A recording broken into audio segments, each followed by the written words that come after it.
Welcome in, ladies and gentlemen, to MBR, or as we like to call it around here, Nothing But Rants, the show where I find topics that I'm oddly passionate about and I pontificate upon them. These are not hot takes, but rather takes that I'm hot about. What's up? Really like that. You really like that?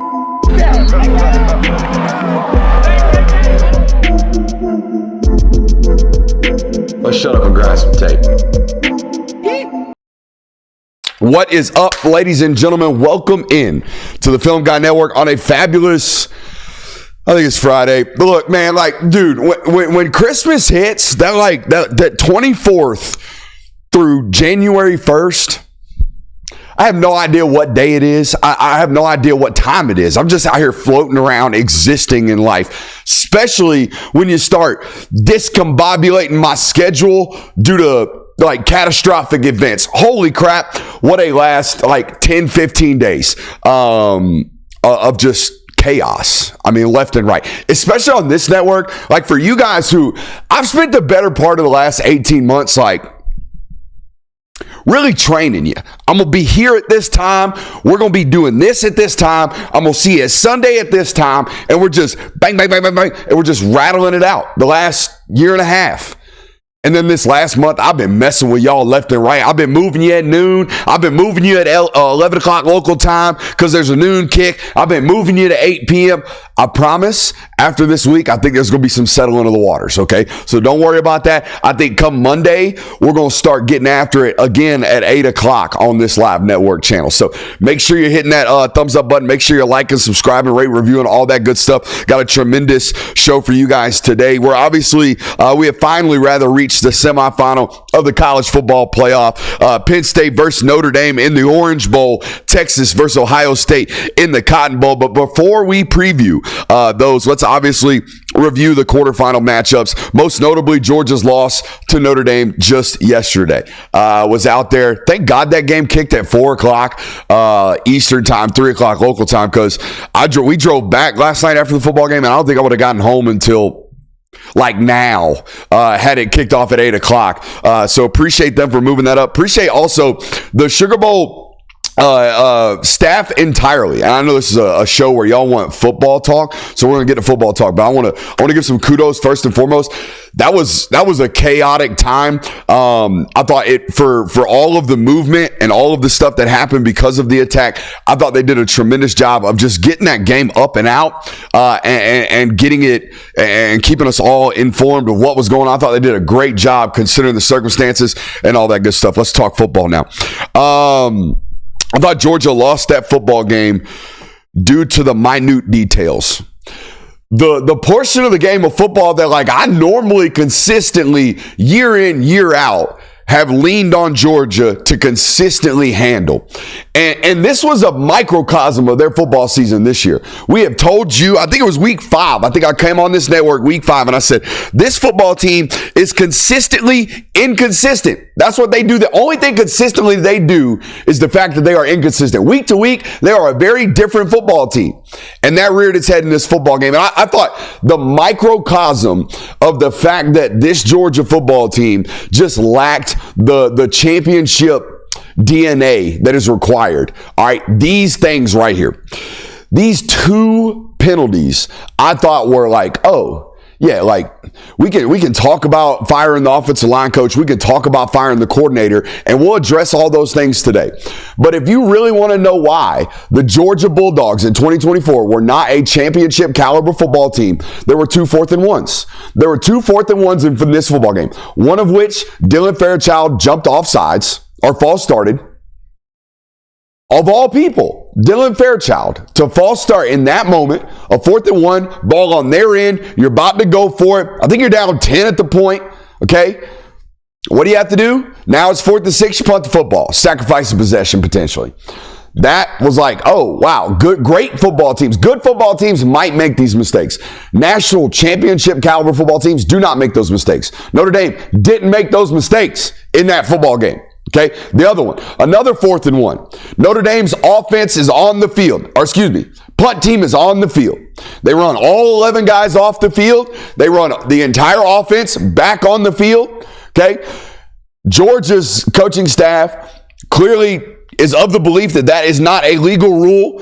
Kirby Smart talked about it after the game. But beside the fact, Georgia gets the defense subbed in. So the coach does his job, has the defensive guys ready. They got 11 guys on the field. Encroachment, jump off sides. Free play, automatic first down.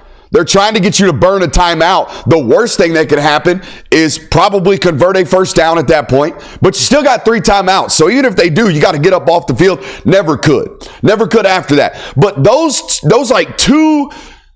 like lack of execution, lack of championship caliber DNA, those 2 moments, that's not going to win national championships when we're at a rate where you got to go basically play perfect or play your best football for 3 or 4 games in a row, and we're out here false starting and getting encroachment penalties on 4th and 1. That ain't going to win. That ain't going to cut it. Not to mention the fact that you turn the ball over in the red zone. Okay, Trevor Etienne fumbles early on in that football game, and catastrophic turnover before the half in your own end.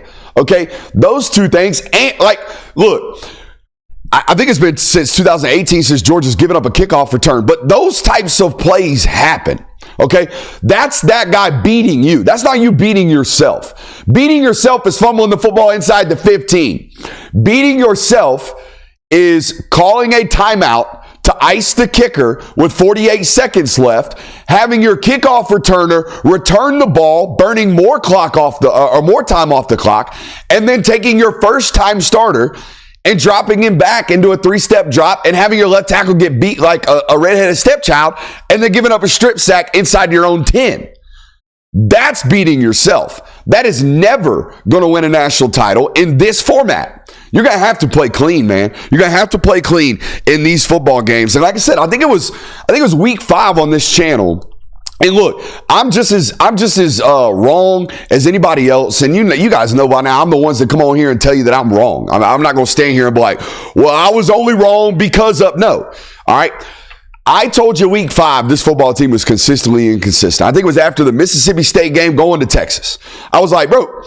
And then after that, like, defense plays great, and you lay an egg the next week. Offensive line plays great, you lay an egg the next week.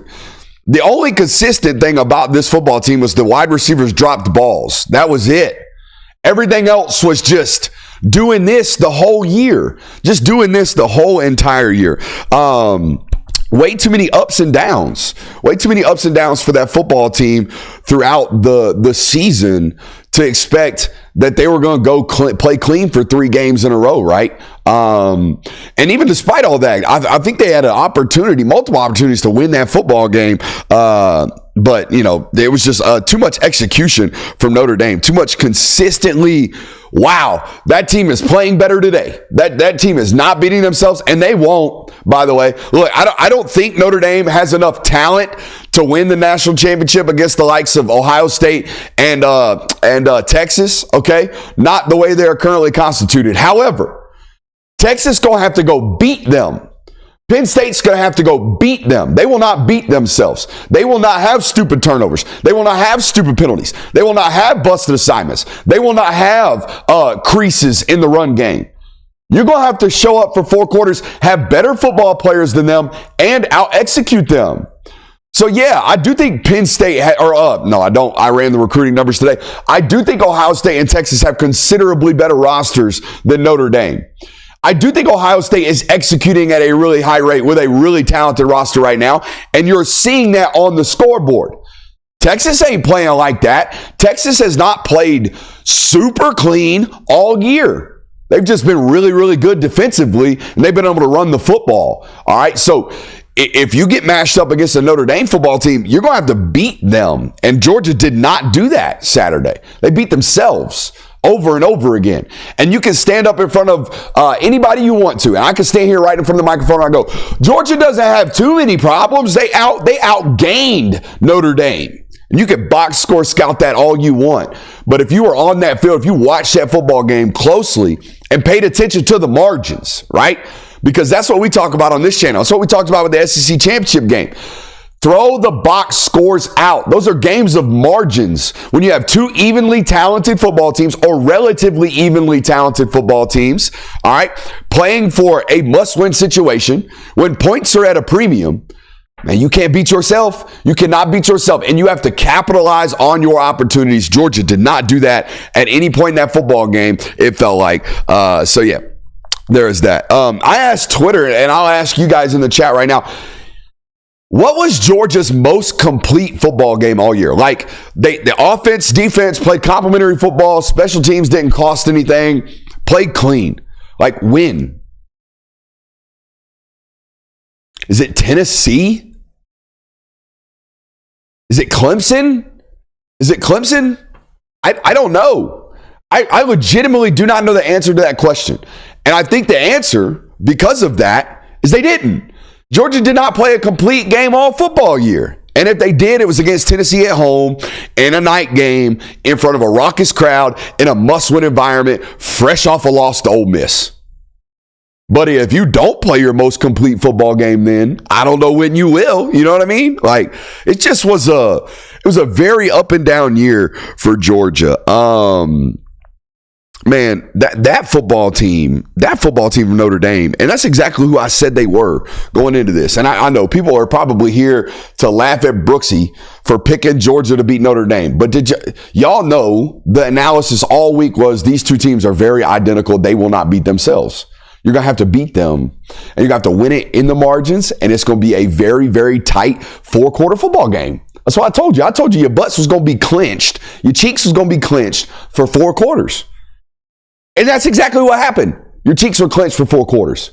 All right, so those catastrophic mistakes over and over and over again. By the way, nowhere on my bingo card, nowhere did I have Kirby Smart would make the worst coaching decision of the game. Marcus Freeman would make the most impressive coaching decision of the game. Did anybody going into that one have that one? I don't think so. I don't think so at all. I thought Gunner played really, really well in that football game. I thought Gunner played, well. I thought Gunner played well in that football game. I had some folks text me afterwards, do the, hey, what'd you think thing? What do I think? I don't think there's a single quarterback in America, unless you just like grab Jane Daniels from last year or like grabbed Lamar Jackson at Louisville and just be like, hey, Go win this football game with ne'er a receiver creating separation unless the coordinator puts him wide ass open. And then in that case, Dylan Bell might take it off his face mask anyways. And we're going to have to design a brand new winner for Cash Jones and pray to God above that he catches the ball because he doesn't have a WR next to his name on the roster.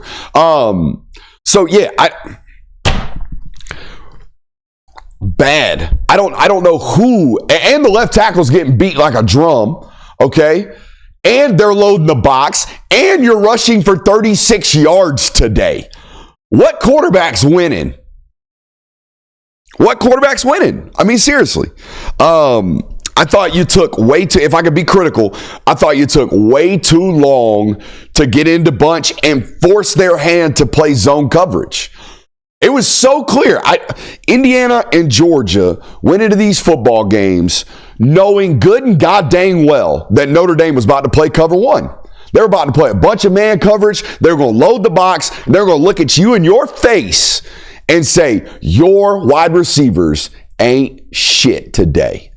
And if they are, you're going to have to create ways for them to get open. You're going to have to create rubs. You're going to have to create meshes. You're going to have to bunch up the force zones. And I felt like in the second half, when you started seeing that offense start to click, what'd you see? You started seeing them running flood in the boundary. You started seeing them run, bunch concepts. You started seeing them create formations that forced Notre Dame to play zone coverage because you weren't beating man coverage. You weren't. We went into that football game knowing you weren't. And by the way, on the other side of the football, they weren't either. They weren't going to beat man coverage. Their wide receivers aren't good enough. You know what I mean? And they'll have that same problem moving forward. The difference is their quarterback was a major difference maker with his legs. Okay, every third and short was convertible for this football team. And by the way, if you're playing Notre Dame next, 2nd and 12, get your ass ready to play quarterback run because they're doing it. All of their get back plays were quarterback run. All of them. All 2nd and longs. All 1st and 15, we took a false start. All their get back plays. We just need 6, 7, 8 yards to make sure we're livable in a livable situation on 3rd down or on 2nd and medium. They were all quarterback runs. They dusted that dude's legs off every time they needed it. When the offense was stagnant, they used him. And by the way, he used it too. There was a 3rd and 4 earlier in that football game where Riley Leonard takes his 3-step drop. He decides to run the football so quickly that it almost looks like a quarterback draw, but it wasn't. Because I saw all the offensive linemen continue to, set back in their pass pro, not work. Nobody's working up to the mic. Like nobody's free releasing for the second level defenders. Henceforth, not a draw play. But as soon as he hit the top of his drop, he sees, both defensive tackles basically went to B gap. They're all speed rushing upfield. Defensive ends aren't looping inside. Middle of the field's wide open. It's 3rd and 4. First down. We're going to move the sticks. We're not even going to wait for things to clear. We're not going to wait for things to process out and see if things are clean. No, we have it right now. We're going to take it right now. I also thought it was very, very weird that you opened up with a bunch of wide stretch concepts. Like I felt like the game plan from Georgia's offensive coordinating staff was almost like they expected Notre Dame to play a brand of football that Ole Miss did, like a bunch of slants, a bunch of stunts, because the whole first 2 possessions, they're like, all right, we're going to attack C-gap and beyond. They're not big. Notre Dame's not big. Like Howard Cross, the All-American, a preseason All-American nose tackle, he was banged up in this football game, played tough, played gritty, all that good stuff. But that dude's like 6'1", 290. Like he's not huge. Why were you not running at them? I was so confused. Why did you not come out in that football game and say, you're right, your defensive tackle is 6 foot, 270 pounds. Watch me put him 9 yards downfield with this double team. Why weren't y'all doing that? It was weird to me. Also, what were you doing before the half? What were you doing? And look, Coach, I understand that when you're asked this question post-game or you're asked this question at halftime, you stand 10 toes and you say, I'm making sure my quarterback knows that I believe in him. This is the University of Georgia. We're down 3. They get the ball after the half in a game which possessions are limited. We're going to play aggressive. We're not a bunch of pansies around here. We got great football players and we're going to attack the day. All good. All good. I'm with you, coach. I'm with you to an extent. And here's my thing.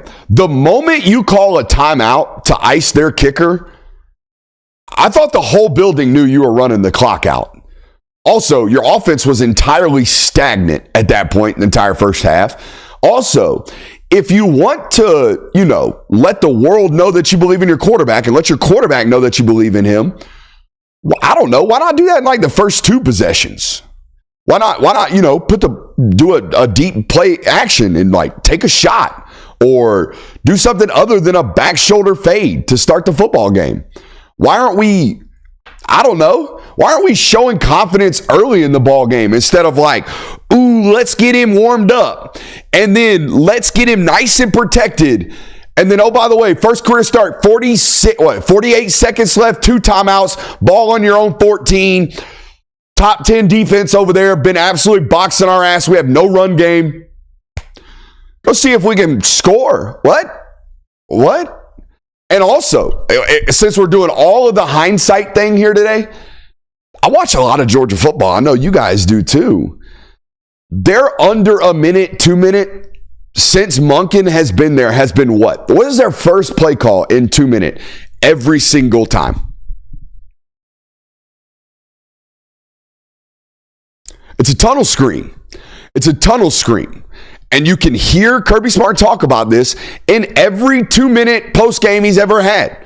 They always talk about how we're trying to get a quick first down, an easy first down to stop the clock, get the chains moving, start the momentum of the drive. If we don't have success on that first tunnel screen or that first quick hitter, what are we going to do? We're going to run the ball, run the clock out, get into the half, protect the possession. So, if that's it, like, look, I'm all for taking a shot. And if you want to take a shot, why not do it off a tendency breaker? I guarantee you Notre Dame's defensive analyst staff watched far more tape on Georgia than I did. I would sure as shit hope they do. They make considerable money to do so. And if that's the case, I guarantee you they've been grinding the 2 minute. All right, the 2 minute cut-ups, I guarantee they've been grinding it. So I guarantee you have a tendency. I know you do. I just told you have a tendency. It's tunnel screen. The chat just told you have a tendency. It's tunnel screen. So if you want to take a shot, why not take it off of a Fox tunnel screen? Oh, whoa, there's a brilliant idea. It was weird. It was weird. It was bad decisions. Honestly, I haven't seen Kirby Smart make what I question to be a coaching decision in a fat ass minute. It's been a good long minute before I was like, bro, what are you doing? You know what I mean? Like, why are you? And look, if they score right there or if they don't turn the ball over, you applaud the aggressiveness. And perhaps if they need the ball out, the fans in the stands are booing. I don't know. I just, man, the are you confident in your quarterback stuff, like, buddy, let's do that in the first couple possessions. You know what I mean? Let's do that in the first couple possessions. Also, never mind. I ain't even going to get into that. If you were 100% confident in your quarterback play, you wouldn't have been flirting around in the portal. That's just the real. Right? So why?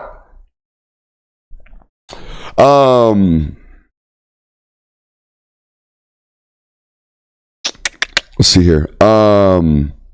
Offensive line was obviously a concern. Have no idea where that rush ability came from Notre Dame. It was nowhere on tape. It's nowhere in the box score. But what was on tape is the fact that they could add 6 to the box every time. When they can cover you like that, they can add 6 to the box. And they're going to do that to everybody but Ohio State. They're going to do that to Penn State. Are you shitting me? They're not going to be worried about Penn State's weapons at all, other than Tyler Warren, okay? And he happens to be in the middle of the field most of the time, where all that safety help's going to be. So, like, This is a really, really good football team and one that does not beat themselves, and you consistently beat yourself. And here's the deal. I've been around 2 title-winning teams now fairly closely. I think you all would agree. I've studied them harder than I would argue anybody else in terms of watching the games, like really grinding the tape, paying attention to what's happening, down in, down out, what their level of execution looks like, schematics, all that good stuff. Okay. And look, I don't think you're ever going to have a roster again that has 5 first-round draft picks on the defensive line like you did in 2021. And you guys know how good it was. Jordan Davis, Devontae Wyatt, Jalen Carter, Nolan Smith, Trayvon Walker, all on one roster. Hell, Robert Beal was a 3rd-round draft pick and never played on that football team. There will never be another defensive staff or a roster in general that's ever that loaded. And not under NIL, not under transfer portal, not under the world of what we are currently in terms of college football. It just won't exist. Okay. The days of you having 2 record-breaking weapons at wide receiver, that sure as shit helped. Like, it made it way harder without Brock Bowers and Ladd McConkey. There's no doubt about that. You had 4 NFL starters during that 2021-2022 run on the offensive line. Starters, like real bona fide first-round caliber football players. And then the other 2 were Cedric Van Pran and Tate Ratledge. You know what I mean? Like, they're those Sunday starters. They're going to play in the league for a long time. You had half a dozen NFL defensive backs during that run, right? That certainly doesn't hurt your chances of winning a national title. And of course, you had really good quarterback play in 2021 and 2022, despite the fact that most of your 1 and sets have been gone. Okay, all of those things can be true. You were a really, really talented football team during those 2 years. But you know what those football teams never ever did. Not as long as I can remember. I don't remember a single time in 2021 and 2022 where it's 4th and 1. We've got to have this pickup, this conversion, and the damn left tackle false starts. It just didn't happen. Never during those 21 and 2022 teams did I ever see wide receivers dropping critical balls on 3rd down. Now, did Marcus Rosemi maybe possibly have a corner break one up? Yeah. But did we ever have a wide receiver that's wide ass, butt ass, just naked down in the back end of a defensive backfield and take one off the face mask when it should have been a touchdown? Hell no. Absolutely not. Absolutely not. Never did, right?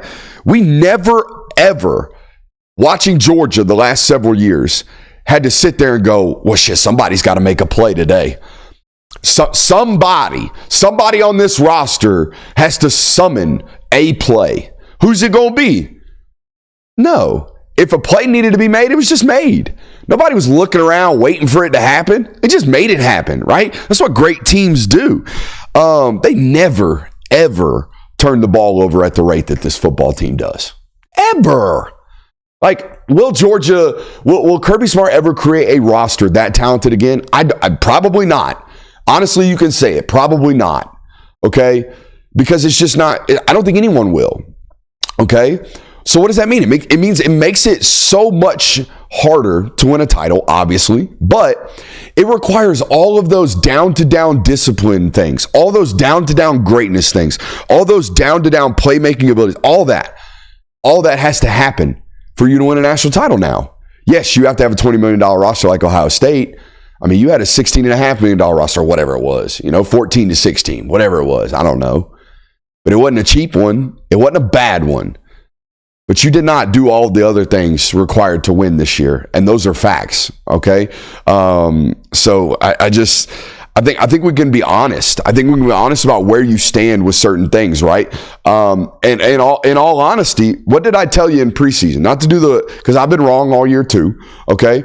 But there was something that I said in preseason after the first player availabilities that they gave us in media availabilities.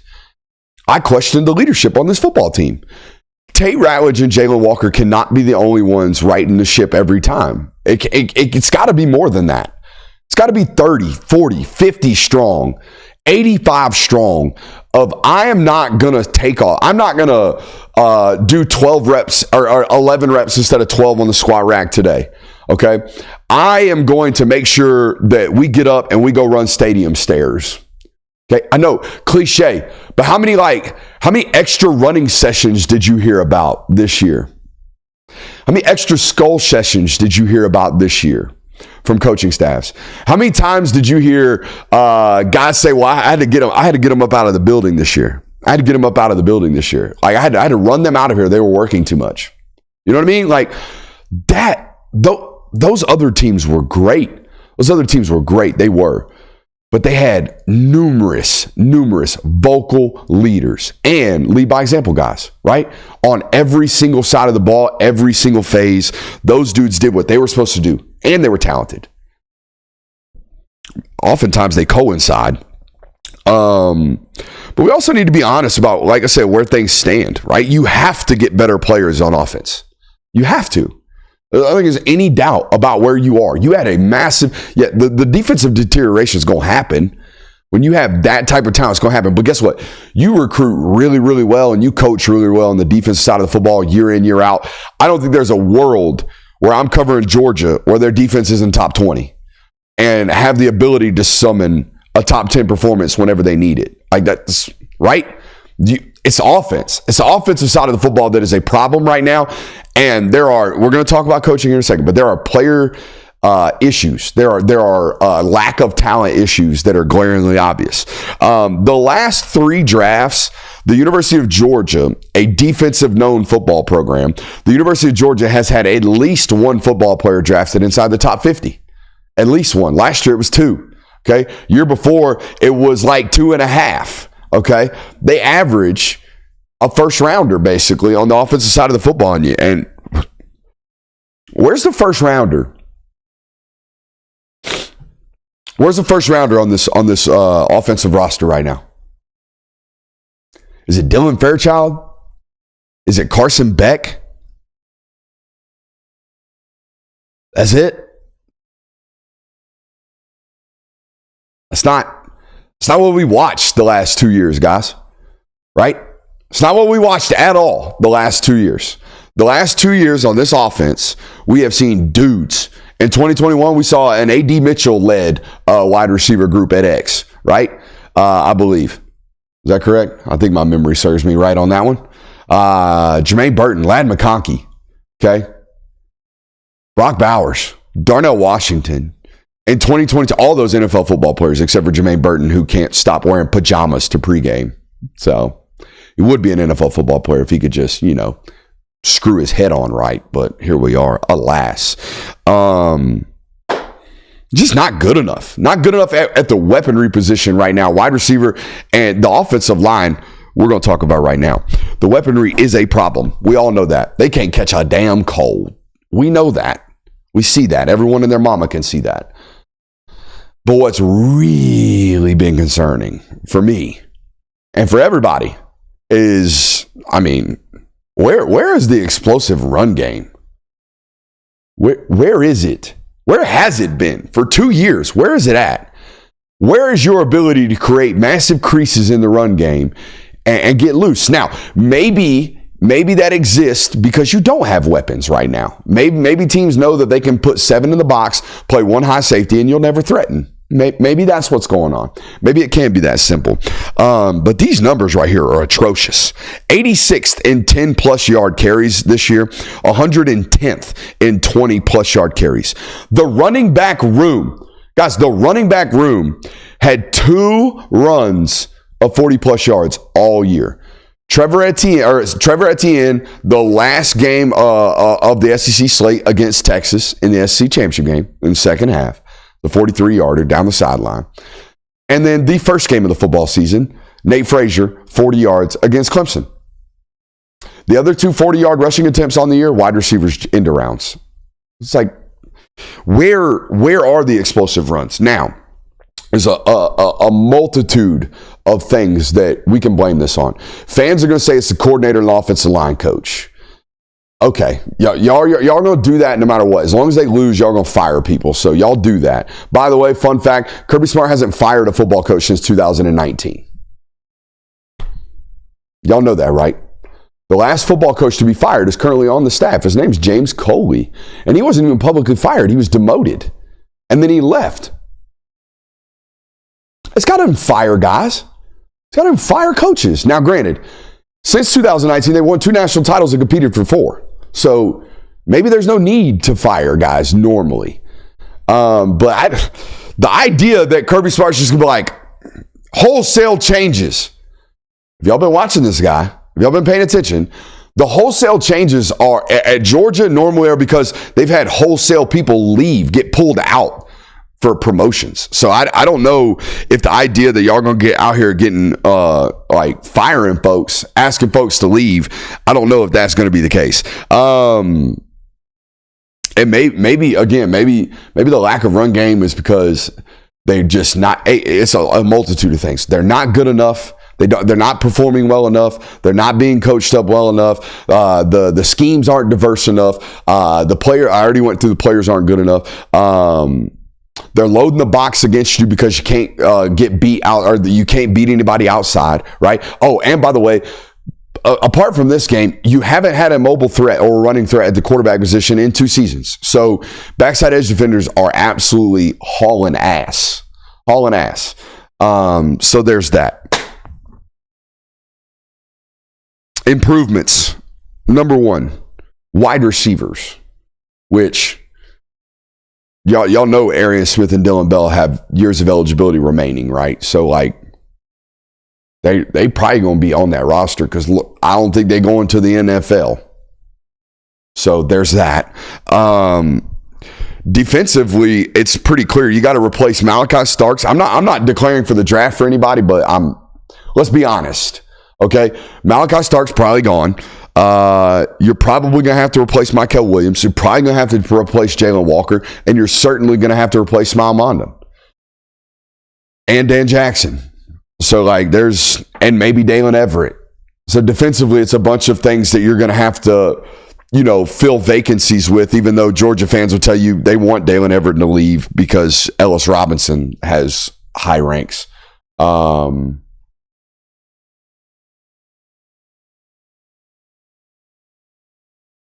Sorry, having a discussion with a source about some things.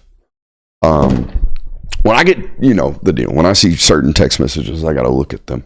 Anyways, you're gonna have to replace those defensive weapons. I think you have to make it easier. I think you have to make it easier in your run game. Like the idea that you constantly, apart from counter, and apart from a couple of pin and pulls, which you didn't run any. Well, no, you ran a truck toss, and you might have gotten it in. I just didn't see it. You do not do near enough, in my opinion, unique, easy, protect the offensive line run game schemes. Right? There's no. I watch Ohio State, and I watch Oregon, and I watch Auburn, and I watch Tennessee, and I watch Alabama, and I watch all these football teams that, let's be honest, recruit at about the rate that you do on the offensive line. Maybe you recruit slightly better, okay? Maybe you recruit better, or slightly better than everyone there, and much better than everyone there, slightly better than everyone there, but Alabama, right? It's like Georgia's offensive line recruiting, Alabama's, all the other blue chippers, right? So maybe I don't know. Why aren't you running more stuff? Why are you just? I feel like every day when I turn on the tape, I'm like, all right, if Georgia ran the ball 35 times today, 28 of them are going to be conventional inside zone, split zone, read options, where I'm asking my 5 offensive linemen to just manufacture space. And it's been that, by the way, it's gotten more and more diverse over the years. Hell, watching 2019 tape is literally watching 5 NFL football players bang their head up against a brick wall. 5 dudes that could not, with a great running back behind them, that could not rush for what they should have been rushing for, right? So I think they have to get far more creative in their run schemes. In my opinion, I think they make it a little bit too hard. So I think that's got to change a little bit. But other than that, man, everyone wants Mike Bobo fired. I know y'all want that. Everybody wants Stacey Searles fired. Everybody wants James Coley fired. I just told you, I don't think that's not his MO. That's not Kirby Smart's MO. So I think the only way, I don't know, it's very clear to me that the comment from Mike Bobo, the joke about, I'm glad that Drew completed that pass on the fake punt against Texas, or else everyone would be yelling at two Bobos. That comment lets me know that he hears what's going on. Like he reads, right? And all these football coaches act like they don't read the press clippings, right? But and it was a lighthearted joke, but it's a lighthearted joke that confirms that you are out here reading every time someone tweets out fire Mike Bobo, which everyone's tweeting out fire Mike Bobo right now, which is not my belief. I don't think you should fire him. I think when I watch them on tape, I think they do the right things. Now, the slow starts are a problem. They're a problem, okay? And part of the problem is this whole, we're trying to collect information, see what the defense is doing so we can attack them instead of just opening up, attacking them. But I would wonder how many of those slow starts were a combination of wide receiver drops on third down, Georgia Tech, Texas, I think UMass starts like that, Ole Miss starts like that. Like a lot of these football games, early possessions are like, well, 3rd and 6 should be a first down, but Dylan Bell took one off the face mask. 1st and 10 should have been a touchdown, but Arian Smith can't catch a deep ball. Right? Like these things happened to start football games. But the other thing is, like, I wonder how much of this is they played a bunch of cover 1 on tape. We showed up, they played in cover 4. Right? Or like what Clemson did. Clemson is a man pressure football team normally. They showed up against Georgia playing a bunch of cover 3. Like, okay, well now we have to kind of chop our openers and we have to get into these things, right? So like, I don't know. I don't really know. Quick notes on this football game. Riley Leonard, I talked about him earlier. Really, really, really smart. Really, really smart. And as we watch Gunnar Stockton go 18 for 25 for what was it, 240, I think we're going to all agree, having watched that one and having watched you guys shit on Carson Beck all year, can we all agree that Carson Beck was not the problem on offense? Can we? Maybe we're not ready to agree with that, but I am. Also, easiest take in the world. Ooh, none of the teams with a first round bye gotta win. Well, no shit. Okay, 2 of the teams that didn't get a bye in round 1 were 12.5-point favorites in round 2. Okay? Texas and Ohio State, or Texas and Penn State were nearly 2 touchdown favorites. I'm fucking shocked that they won those football games. What are we doing? And then the other ones, first round teams got byes and they lost. Notre Dame was the favorite at closing line.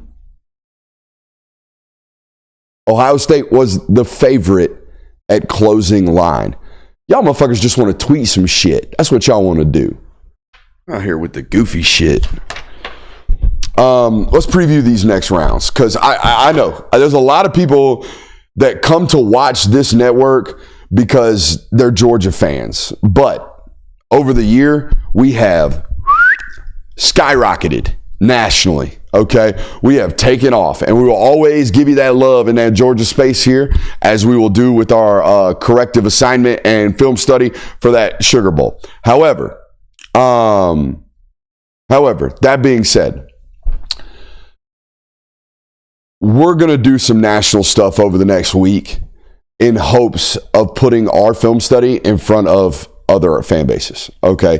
I'm not going to stop doing film. I'm not going to stop doing content just because Georgia lost. That's some sorry ass sucker shit. And this guy grinds. I don't know if anybody in the world, okay, will say whatever they want about me. Okay. They might call me a douche. I got called a lesbian the other day. I thought that was kind of funny because of the haircut. Used to, I was just a fat guy. But now people, when they want to make fun of me, they call me a lesbian. So that was kind of funny. People will say what they want about me, but what you will not say is that I do not grind, as was on display by the fact that I showed up at my house this morning at 5 o'clock and I slept a couple hours got ready for today's show. I'm going to grind. So over the next week, we're going to break down these semifinals, and we're going to get after it. And here's the deal. I ran some numeros today. Here's how I see these football teams. Ohio State, Texas, Notre Dame, Penn State. Now, why would I do that? I think these football teams at the top, Ohio State particularly, and Texas are immensely talented. I think Penn State and Notre Dame are like borderline top 12 rosters. Normally. That's what they recruit at. That's what my mind told me. Okay? Because I've been following recruiting. I've been covering recruiting for about 5-6 years now. So, that being said, where do these football teams rank? That's how I got them. Ohio State, Texas, Notre Dame, Penn State. No coinky dink. That's exactly how their recruiting rankings have fallen. Now, look, I'm not it's all about dudes, even though sometimes it is, okay? It's about having a great team and not beating yourself. Execution, right? That's what it's about. Talent and execution, those two things. So, let's look at the talent. Ohio State, on average, over the last 5 years, has averaged the number 4 overall recruiting ranking over the last 5 years. Over the last 5 years, Texas comes in at number 2 at 9.5. Now, the 2021 class, which was a transition period, I believe, for Steve Sarkisian, finished 15th. The other 3 inside the top 10. They've been recruiting. They've been recruiting really, really well. They're only recruiting better. Should be a scary note for most football teams out there. Notre Dame. Okay, so we have 4, we have 9.5, 2 teams inside the top 10. Notre Dame, 13, almost 14th overall in terms of ranking, 13.7. Penn State, 14.2. Okay, now, that being said, of those football teams, there are 2 that are executing at an immensely high rate right now. Talent be damned. Ohio State, Notre Dame, period. Texas, you are not executing at a high rate right now. You're lucky that Arizona State's defensive coordinator should be fired today for rushing 6 on 4th and 13, leaving 1 safety in the middle of the field. So worst defensive play call I saw all weekend. It was dog shit. It made me so mad. As a fan of good football, that was not good football. What are you doing? So, yeah, that's how I feel that. I feel...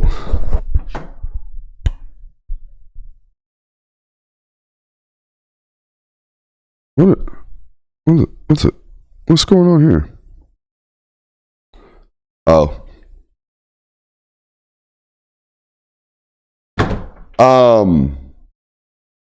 Man, good show. We only got 46 minutes. I feel like we could do a little bit better than that. I feel like we've got a lot of people watching right now with a good opportunity to crank off some Q&A. So go ahead and get it. By the way, I pick Ohio State and Notre Dame to win those 2 football games. I think Ohio State beats Texas. I think Notre Dame beats Penn State. So, and we'll get more into it. By the way, the context strategy plan this week. We're going to break down Georgia's offense tomorrow morning. I'm going to take the notes on it tonight. Kirby's coming back into the studio tomorrow, so we'll break that down here for you guys. And then after that, we'll probably look at Ohio State because holy shit. And then after that, we'll probably look at, I guess, Penn State. I don't know. Maybe, no, we'll go Texas and Penn State. That's what we'll do. So, yeah. I think that's what we're going to do with that, and I'm super excited to do that. I'm excited to see what kind of growth play that's going to be. All right, because the reason we did this year, and I should have done it last year. The reason we did it this year is because you might see us pass by your algorithm during the live show and be like, "Oh, they're doing takes. That's cool. That's cool." But you might turn it on and be like, "God dang, this dude really believes as if he is right." Or you might immediately go, this guy doesn't know what the hell he's talking about. But all of your opinions on our live show will certainly, undoubtedly change the moment you watch a film study. You watch a film study of us on this network, you're like, most people 9 times out of 10 go, I have never seen anything like that. That's what they say. So we're going to try to put those in front of as many different fan bases as we possibly can. Here's your job as a new member of this family, La Familia. Your job is to spread the news, for there is a ball knower like wildfire. That is your job. Okay. Grant Petty, how bad does the UGA offense have to be for Bobo to get fired? I should have known this was what it's going to be. Make sure you hit that thumbs up button, guys, for real.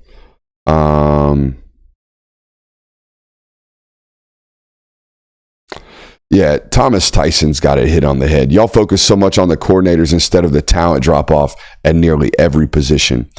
Facts. And it's funny enough. I think I can say this because he's not on the roster or he's not on the staff anymore, so I can admit that I've had conversations with him about this.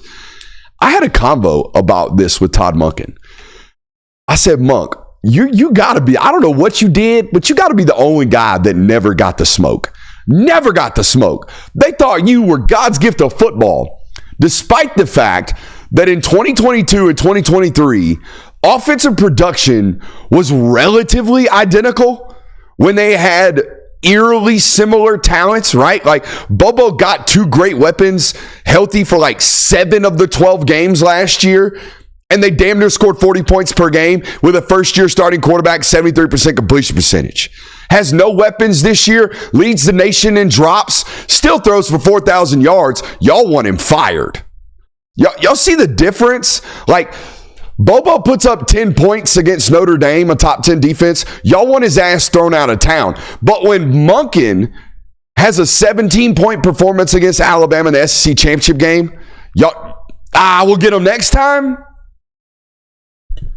Y'all see what I'm saying?